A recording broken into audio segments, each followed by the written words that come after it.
Today, I want you to understand that you are what you think. And whatever you're putting into your mind is what's going to come out. The 5 primary things that you have to have a positive mental attitude, to attain it and maintain it.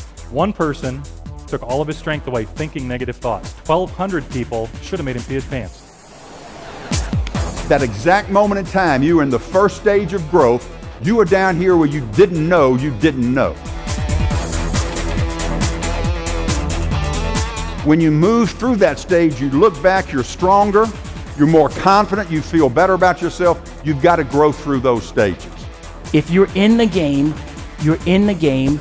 You come and you bring your best game every single time out. Go. Because if your competitor does a little bit better than you, that's all they need. They don't need to beat you by this much. This much will get the job done. Nothing can enter a clenched fist.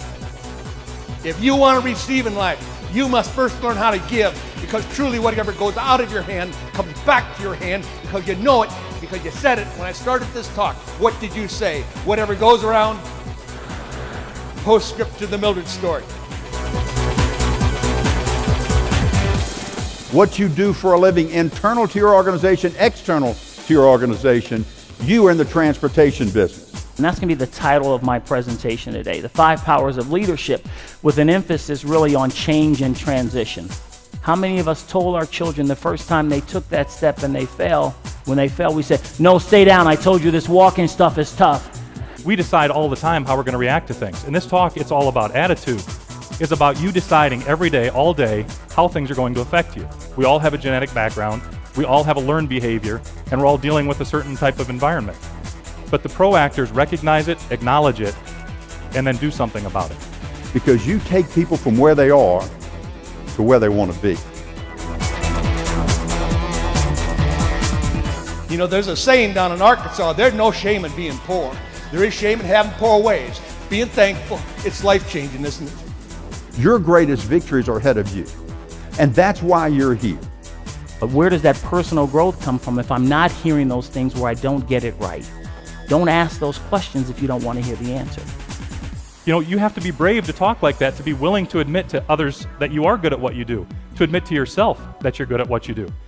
When we think of self-esteem, it's how we feel about ourselves, and that determines so much about what we do. It determines whether you go through a problem or grow through a problem. Let's take this out of a plastic world in this nice auditorium here, and let's move it into the real world. Your sales team is not your entire company, but your entire company is your sales team, because there's not one person that can't cost you a sale. All of a sudden we fold our arms and it's change is okay for everyone else except for us. How many in here are afraid of change? Let me ask the question in another way. How many in here think that the person next to them is afraid of change?